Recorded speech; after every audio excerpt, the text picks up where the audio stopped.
Hello friend, स्वागत आहे तुमचं राणी या ब्लॉगमध्ये. कसे आहात तुम्ही? आय होप तुम्ही मस्त आणि मजेत असाल. तर आज मी तुम्हाला दाखवत आहे आकाड तळायचं आहे. आमच्याकडे याला आकाडच म्हणतात, तुमच्याकडे काय म्हणतात ते नक्की सांगा. तर हे गव्हाचं पीठ मी चाळून घेतलेलं आहे, 2 वाट्याचा अंदाज आहे साधारण. आता याच्यामध्ये मला थोडंसं बेसन ऍड करायचं आहे. मी तुम्हाला दाखवते एक एक प्रोसिजर. आणि इथं मी गुळाचं पाणी करून घेतले, जो गुळाचा डब्बा होता ना त्याच्यामध्येच करून घेतले. तर हे पण मी तुम्हाला आता सगळं कसं मळतात ते दाखवते. चला एकच मिनिट बाकीचं ऍड करते. तर हे बघा, सगळ्यात पहिलं तर मी ही वेलची पूड आहे, वेलची पावडर घालून घेते.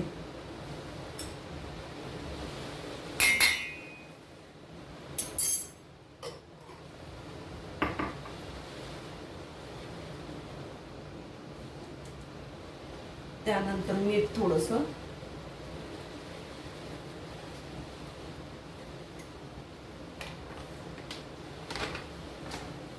त्यानंतर बेसन 1 चमचाभर घ्यायचंय.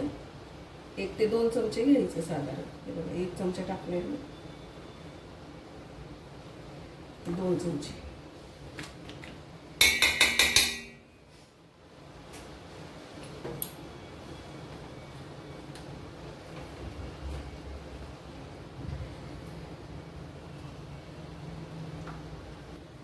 तर हे बघा फ्रेंड्स, ह्याच्यामध्ये मी काय काय टाकले मी तुम्हाला सांगते आता.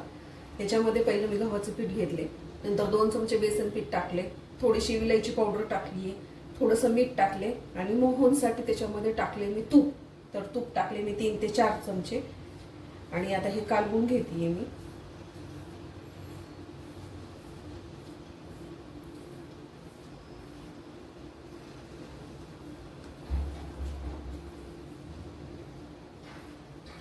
आज सुट्टी आहे त्यामुळे मग म्हटलं आजच बनव, कारण हे शुक्रवारी किंवा मंगळवारी करतात, पण इथं देवाला जात नाहीयेत. तर घरीच मी देवाला निवेद वगैरे दाखवणार आहे. कारण की इथे जी गावाकडे देवी असते गावाच्या बाहेर, ती देवी नाहीये इथे जवळपास. त्यामुळे मग मला म्हणजे एकच ऑप्शन असतं, मी काय करते, हे सगळं बनवते आणि देवाऱ्यामध्ये देवाला नैवेद्य दाखवते. तर असं सगळं करून घेते मी. आणि आता मी कुकर पण लावलेलं आहे. तर कुकर झालाय ऑलरेडी. आता मला मस्तपैकी वरण फोडणी घालायचं, थोडा राईस टाकायचा. हे पीठ मळून ठेवते, राईस टाकते, वरण फोडणी घालते आणि देवपूजा करायची राहिलेली आहे, देवपूजा करते. म्हणजे कसं की पीठ भिजतं तोपर्यंत. मग नंतर हे बनवून घ्यायचंय. चक्की लावायची आहे मला. मिठामध्ये ही निघाली, मिठाचा खडा आहे जास्त मोठा. हे छानपैकी असं चोळून घेतले. तर आता थोडं थोडं करून ह्याच्यामध्ये मी गुळाचं पाणी ऍड करते. तर हे गुळाचं पाणी गाळून घ्यायचं, कारण की ह्याच्यात मध्ये घाण खडे काय असतात ना ते निघून जातं.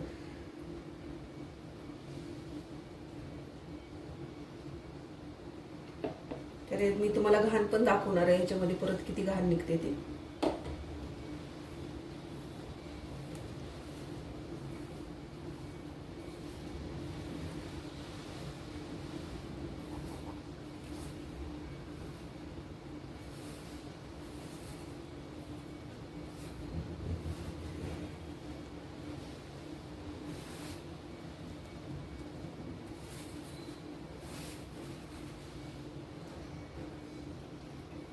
तर चला मळून घेते, मी तुम्हाला दाखवते. तर बघा, हे आपलं असं तयार झालेलं आहे. जास्त घट्ट नाही आणि जास्त हे नाही, कारण लाटता येत नाही. आणि ह्याला फक्त वरून आता मी लाटल्याच्या नंतर लावणार आहे खसखस. कापण्या बनवायच्यात आपल्याला. तर हे सगळं पीठ आता मळून झालेलं आहे अशा पद्धतीनं. आता ह्याला मी एका ह्याच्यात ठेवून देते आणि दुसरे तिखट पुऱ्या बनवायची तयारी करते. तर चला. हे बघा फ्रेंड्स, ह्याच्यामध्ये मी ज्वारीचं पीठ 1 वाटी घेतले, गव्हाचं पीठ 1.5 वाटी घेतले आणि अर्धा वाटी बेसन घेतले. ह्याच्यामध्ये ही कसुरी मेथी टाकली आहे. आता थोडीशी कोथिंबीर टाकूया.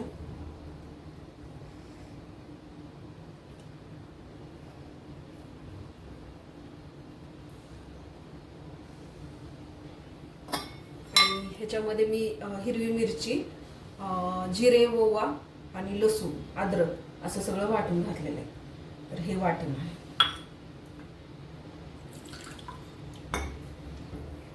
त्याच्यामध्ये मी परत डबल अद्रक, लसूण, कोथिंबीर जी मी पेस्ट करून ठेवत असते ती पण थोडीशी टाकत आहे.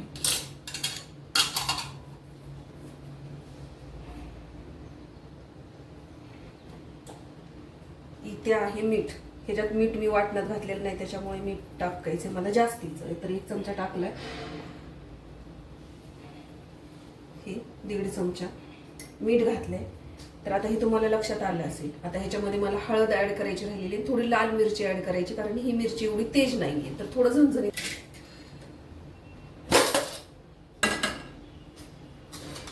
तर ही हळद 1 चमचा, छोटा 1 चमचा घातली आहे. बाकीचं काहीच घालायची गरज नाहीये.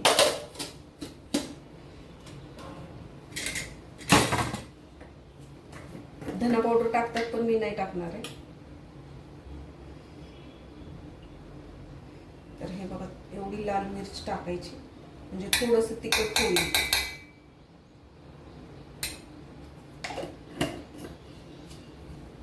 ह्याच्यामध्ये मी तेल ओतणार नाही, कारण फक्त गोड ह्यालाच ओतते. मोहन ह्याच्यात घालायची गरज नाही पडत आहे. वैयक्तिक मी टाकत नाहीये, बाकीचे काही टाकत असतील तर काही माहित नाही. आणि ह्याच्यामध्ये धना पावडर पण ऍड करतात, पण मी केलेली नाहीये. बाकी सगळे मसाले मी ह्याच्यामध्ये ऑलरेडी टाकून घेतलेले आहेत. तर चला आता मी तुम्हाला पीठ मळते आणि नंतर बोलते. तर हे बघा फ्रेंड्स, हे पीठ मळून झालेलं आहे. हे पण असं मळणे, जास्त घट्ट नाही, हे नाही, मीडियम मळले.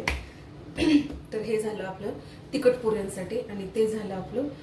तर आता जो दोन्ही झाकून ठेवते, आणि मी हे पीठ चाळून घेतलेले आहेत बरं का, बिना चाळता नाही. फक्त बेसनच मी त्याच्यामध्ये 2 चमचे टाकले, ती चाळलं नाही. नाहीतर हे बघा, मी तुम्हाला चाळणी दाखवते.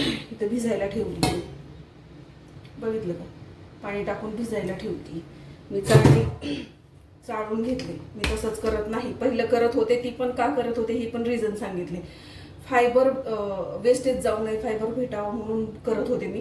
परंतु आता ते जसं मी तो बघितलं, तुम्हाला व्हिडिओ टाकलेला आहे, तसं मी बंद केलेलं आहे. मी पीठ चाळूनच घेते. तर चला आता हे ठेवून देते, आणि वरण वगैरे फोडणी घालते, राईस टाकते, तुम्हाला दाखवते. हे बघा फ्रेंड्स, कुकर लावला तरी डाळ शिजलेली नाहीये. 4 शिट्ट्या झालेल्या आहेत. आणि पाणी बघितलं का तुम्ही, पाणी किती आहे, तरी सुद्धा हे बघा इतकं वरती आलेलं. इतकं प्रत्येक सिट्टी गणेश तुम्हाला मी व्हिडिओ जोडणार आहे, बघा तुम्ही. कारण मी शूट केलाय ते कंपनीला दाखवण्यासाठी. कंपनी म्हणजे नाही का कंप्लेंट द्यायची ना मला, की हा खूप जास्ती ओव्हर होतो. आता 1 वाटीभर डाळ असेल तर 1 ग्लासभर तरी पाणी शिजायला नको का? तुम्हीच बघा, डाळ शिजलेली नसून सुद्धा पाणी काहीच राहिलेलं नाहीये. हे बघू शकता तुम्ही किती पाणी राहिले. 4 शिट्ट्यामध्येच एवढं पाणी ग्लासभर आटलंय. तर पाणी किती कमी टाकणार आपण आणखी, तुम्ही सांगा.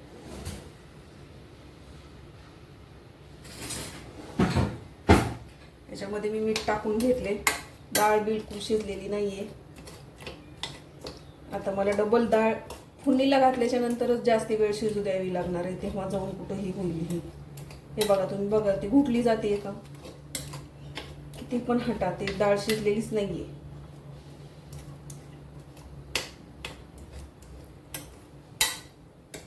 आहे का नाही, वाटीभर डाळ आहे, आणि वाटीभर डाळीला 1 ग्लासभर पाणी शिजायला नको का, तरी सुद्धा हे ओव्हर गेले. म्हणजे कितीही कुकर घेतले तरी हा प्रॉब्लेम येणारच आहे, असं वाटतंय मला. तर इकडे मी डाळीला फोडणी देण्यासाठी कढई गरम करायला ठेवली, आणि इकडे राईस ठेवलाय शिजायला धुवून.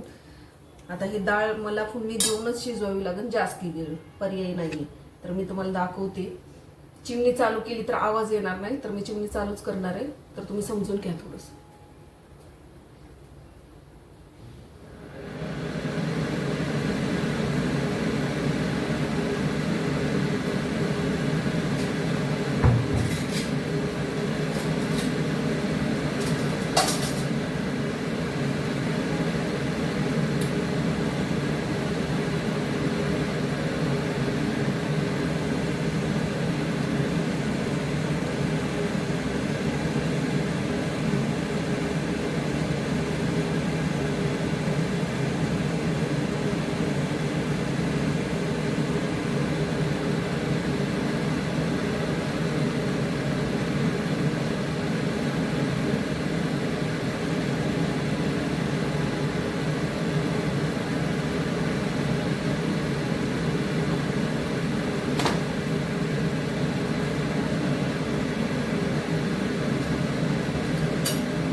हळदी ह्याच्यामध्ये हळद आणि मीठ ह्याच्यामध्ये टाकलेलं यामध्ये.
राईसवरचं पाणी काढून घेऊया आपण.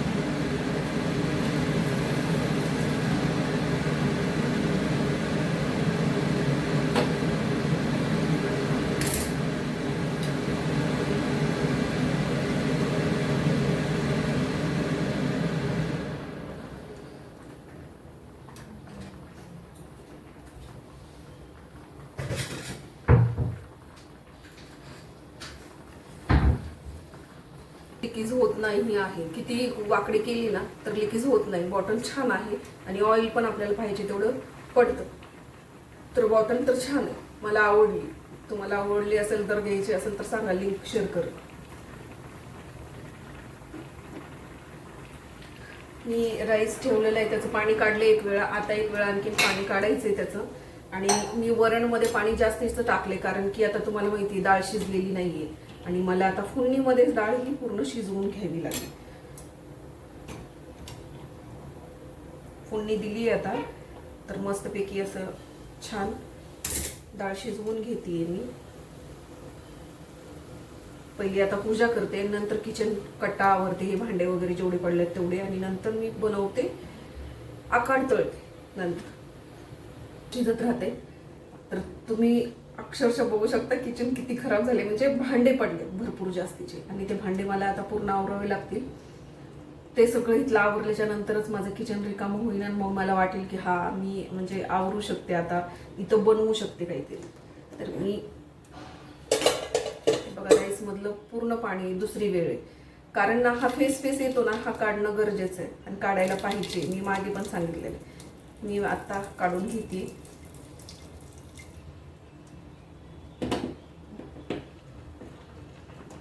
किती छोट्याशा पातेल्यामध्ये राईस टाकलाय तुम्हाला असं वाटत असेल, पण आम्ही थोडाच पण राईस खातो, लागतो राईस, असं खूप जास्ती खात नाही.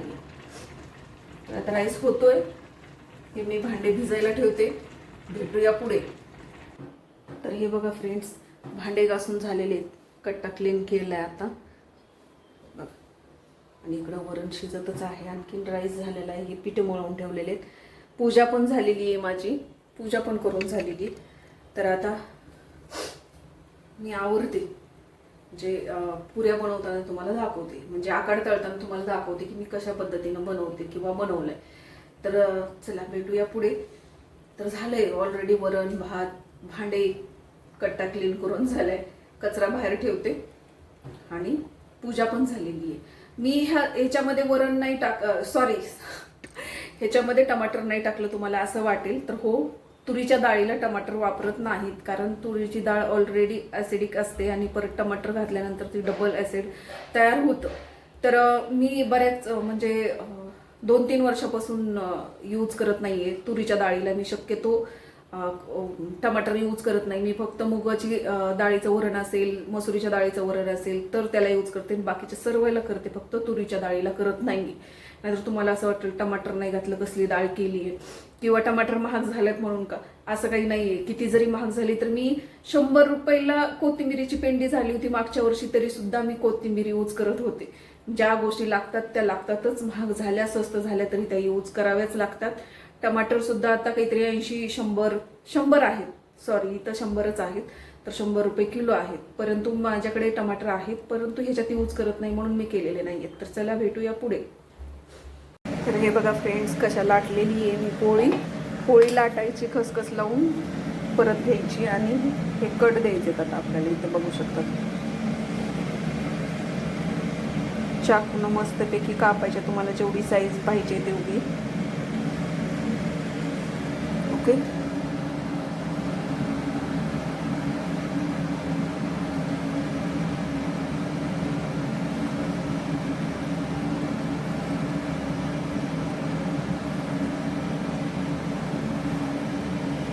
झाले का हे असे काढून घ्यायचे.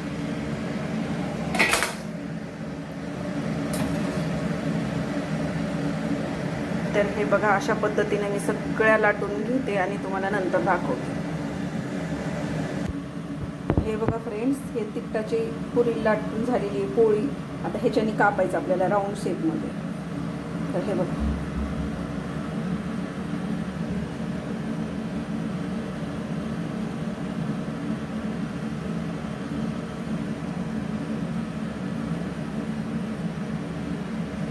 तर बघितलं, कापून घ्यायच्या आणि आता हे साईडचं काढून घ्यायचं.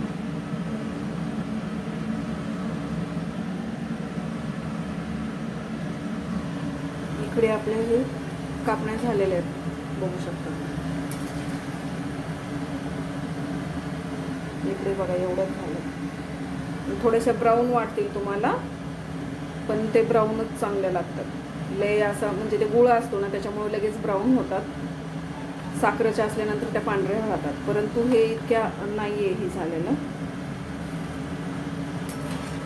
करपट वगैरे तसं काही लागणार नाहीये, कारण मी अशाच तळते. तर बघा, बघू शकता एवढं झालं. एवढ्या झालेले. आता ह्या तिखटाच्या सुरू केल्यात मी, तर ते तळून घेऊया. मी तुम्हाला दाखवते तळून झाल्यानंतर की कशा एक्झॅक्टली ते दिसणार आहे.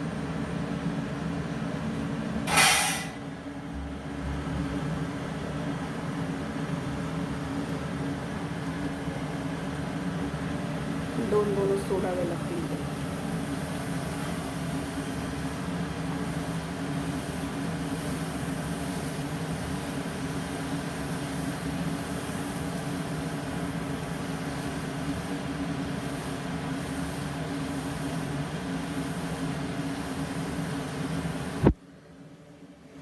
चिमणीमुळे आवाज येत असेल तुम्हाला. बघा, फोन हातात न सटकत होता माझ्या.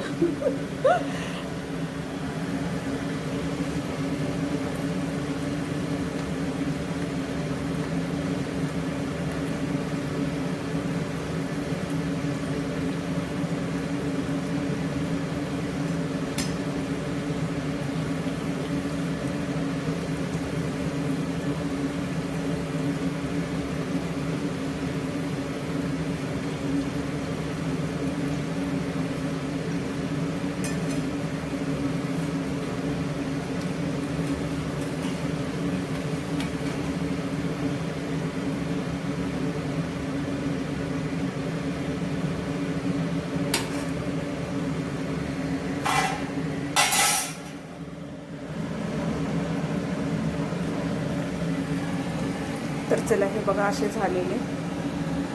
काय फुगतायत, काही फुगत नाही. तर ठीक आहे, मी सगळं तयार करते आणि नंतर तुम्हाला दाखवते ताट भरल्यानंतर.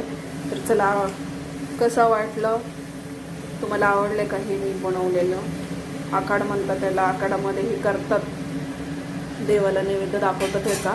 नॉनव्हेज पण असतं, परंतु मी आज नॉनव्हेज नाही आहे, एवढंच आहे. आणि घरातल्या देवाला दाखवायचं, त्यामुळे घरातल्या देवांना नॉनव्हेज हे चलत नाही. फक्त एक देवी असते तिलाच चलतं, जे आखाड्याच्या महिन्यामध्ये करतात लोक.